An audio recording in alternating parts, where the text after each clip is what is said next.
Terima kasih sudah mengklik video ini. Kembali lagi bersama saya di Guru Kampung Channel. Pada kesempatan kali ini, saya akan menjelaskan bagaimana cara memasukkan user atau siswa kita ke dalam Moodle. Ini lanjutan dari part sebelumnya. Setelah kita menginstal Moodle, maka langkah selanjutnya adalah kita memasukkan user atau siswa-siswi kita ke dalam Moodle, supaya siswa-siswi ini bisa mengakses segala materi atau tugas yang kita berikan dalam Moodle atau e-learning kita. Langsung saja bagaimana caranya? Simak video berikut. Pertama kita masuk ke Moodle kita dengan cara kita buka file Moodle kita yang sudah kita install. Ini ya, di part sebelumnya sudah dijelaskan. Kita buka, kemudian kita start Moodle. Nah, kita tunggu prosesnya. Nah, setelah Apache dan MySQL-nya sudah running, kita minimize saja. Kita panggil di localhost ya. Caranya kita buka Google Chrome kita. Kita panggil localhost. Nah, ini Moodle yang kita sudah buat kemarin ya. Rumah belajar SMPN 1 London. Kita login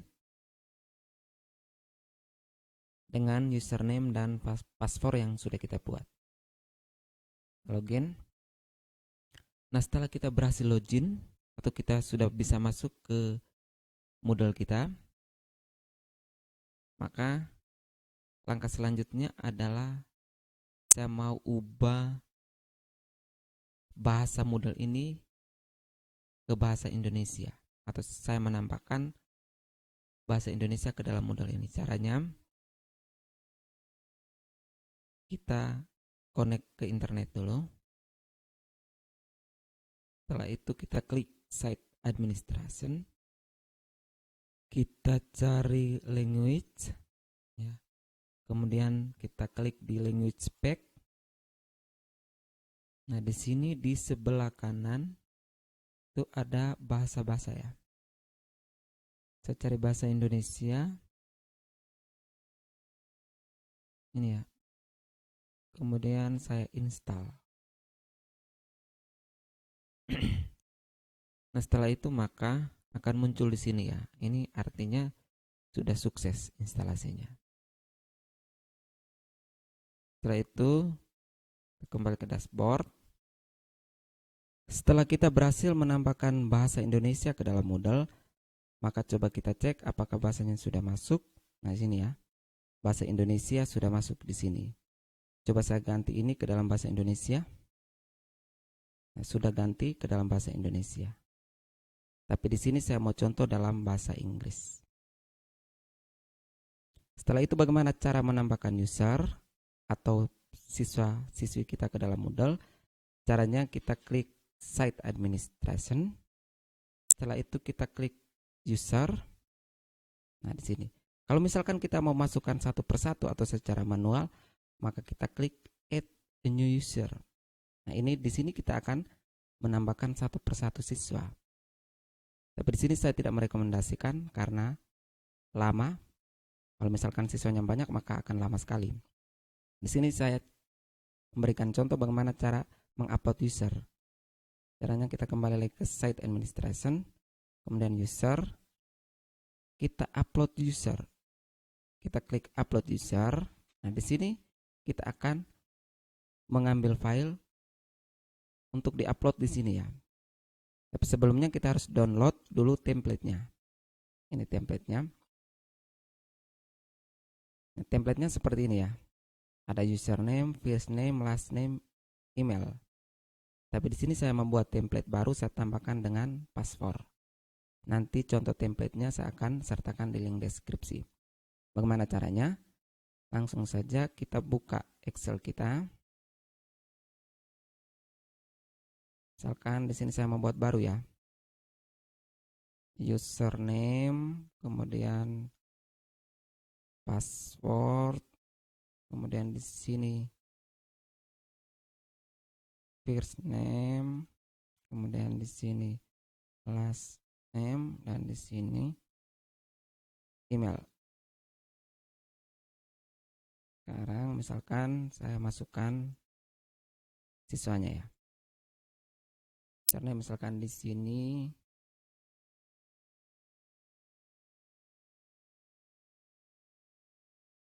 Edi 1 2 3 4 Edi dan Edison edi@gmail.com. Dan di sini misalkan Viro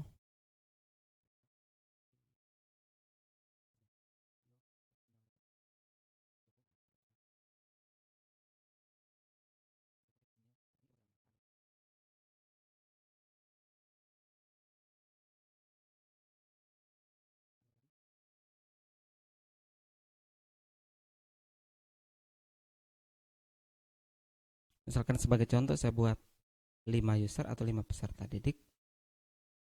Kemudian di sini misalkan Edi ini adalah kelas 7A, Viro ini adalah kelas 7B, Joko ini adalah kelas 7A, dan seterusnya.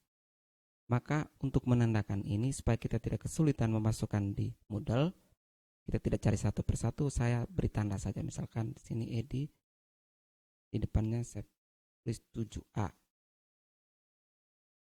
Viro 7B, Joko 7A, Cinta 7B, Ene 7A. Setelah itu kita simpan file, save as.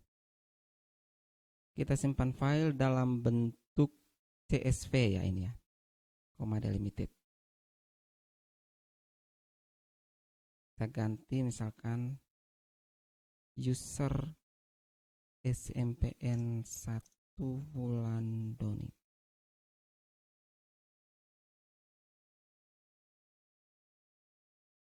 Simpan. Oke, yes. Close lagi, kita save. Save lagi. Yes. Yes. Nah, sudah ya.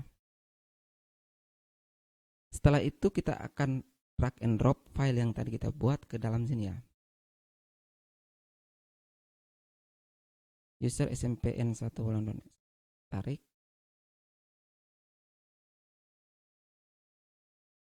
Sudah masuk ya.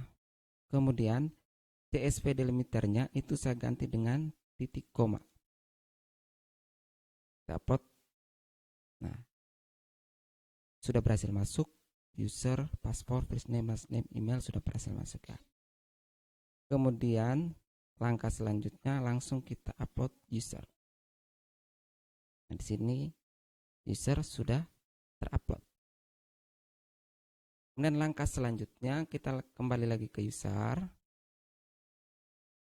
Kita kembali ke user. Kemudian kita klik yang cohort.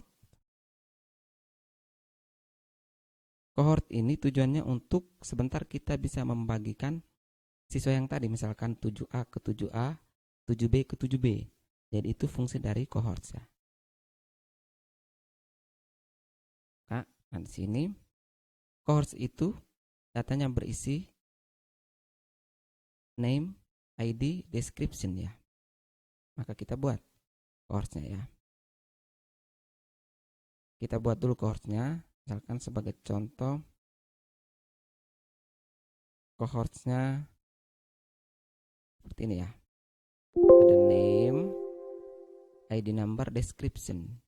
Misalkan name-nya IPA 7A, ID numbernya 7A, kelas 7A.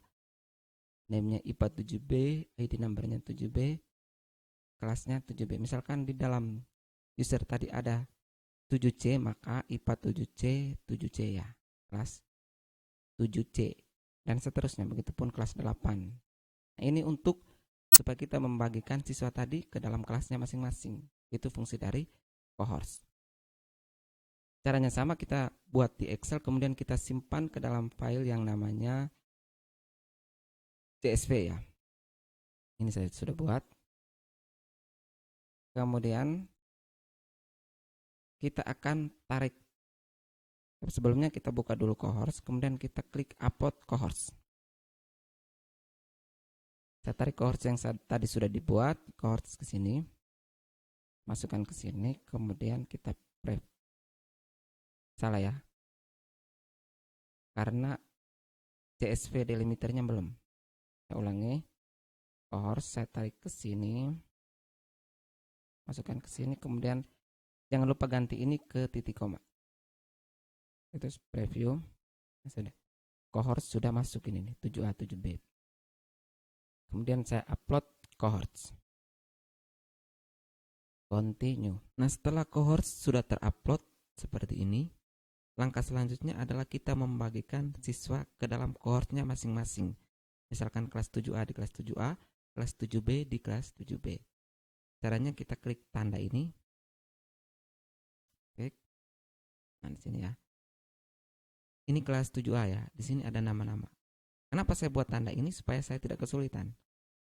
7A ini ya. Add. Nah, di sini sudah masuk cohortsnya ya. Kemudian saya kembali lagi ke cohorts. Sekarang 7B. Ini ada 3.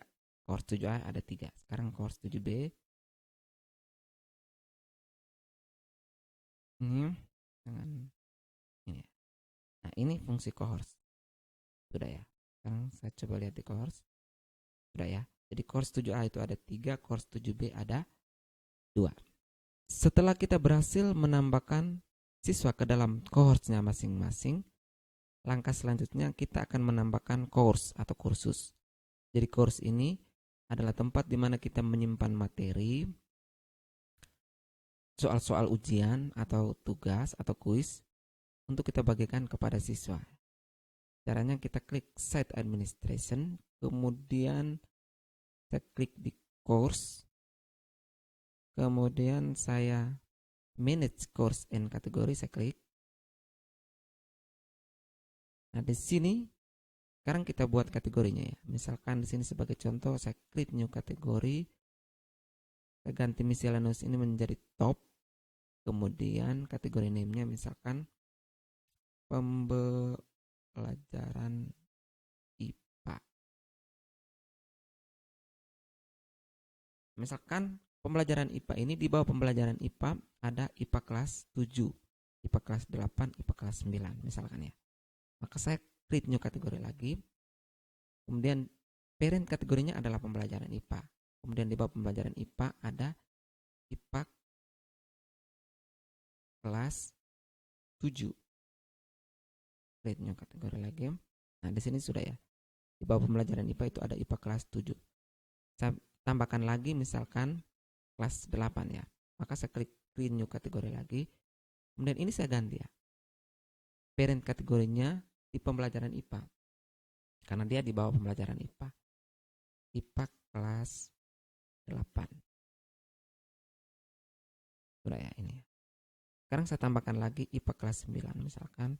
Create new kategori lagi.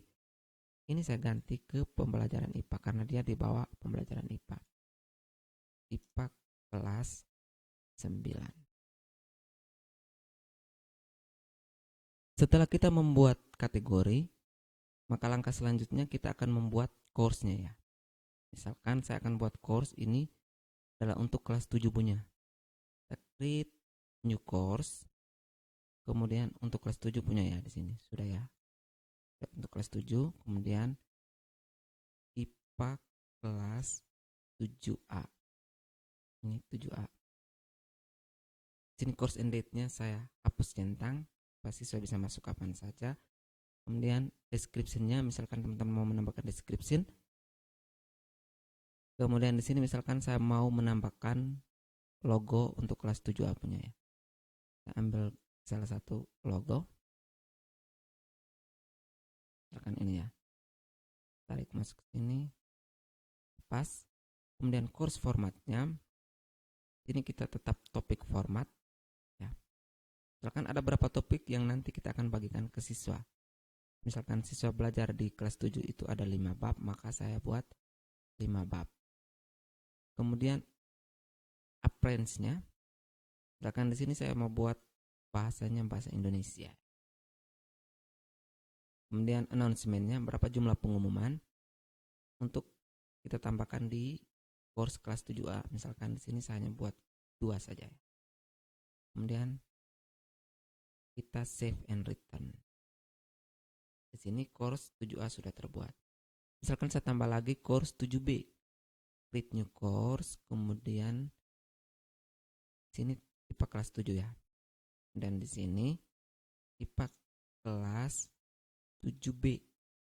Ini 7B. Kemudian saya hapus centang. Saya ambil logonya, misalkan saya pakai ini. Kemudian course formatnya 5. Kemudian ini 2, kemudian bahasanya bahasa Indonesia, kemudian save and return. 2 course sudah terbuat. Nah, sekarang kita cek di site home. Nah, di sini course sudah terbuat. Disinilah tempat kita menambahkan materi, tugas dan kuis untuk kita bagikan ke siswa. Misalkan saya mau menambahkan materi untuk kelas 7B. Saya klik 7B. Nah, secara default ini seperti ini ya. Secara default seperti ini. Kita harus klik hidupkan mode ubah. Ini ya, tuan. Ada gambar ballpoint. Inilah tempat kita menulis topik ya. Misalkan saya memberikan materi tentang pencemaran lingkungan. Saya klik pencemaran lingkungan. Misalkan teman-teman menambahkan di sini topik yang kedua, topik yang ketiga, dan seterusnya. Nah, sekarang bagaimana cara memasukkan peserta ke dalam kelas ini? Caranya kita klik di peserta, kemudian daftarkan pengguna, kemudian kita pilih cohort. Cohort yang tadi kita sudah buat ya. Kan di sini adalah kelas 7B ya. Klik 7B, kemudian saya daftarkan pengguna. Di sini otomatis 2 siswa terdaftar di kelas 7B. Sekarang saya tambahkan di kelas 7A. Saya kembali lagi ke beranda situs. Kemudian saya klik IPA kelas 7A. Kemudian saya tambahkan peserta. Daftar pengguna. Pilih cohort 7A. Daftarkan pengguna. Secara otomatis 3 siswa yang terdaftar di cohort tadi masuk ke kelas 7A. Berarti di kelas 7A dan kelas 7B sudah ada siswa yang kita daftar. Mungkin pada kesempatan kali ini hanya ini saja yang bisa saya bagikan. Sampai jumpa di part 3, di mana saya akan memberikan tutorial atau bagaimana cara menambahkan materi atau kuis ke dalam Moodle untuk kita bagikan ke siswa yang tadi kita sudah daftar ini. Jangan lupa dukung channel ini dengan klik subscribe, like, and comment supaya saya lebih semangat lagi membuat konten-konten seperti ini. Terima kasih, sampai jumpa.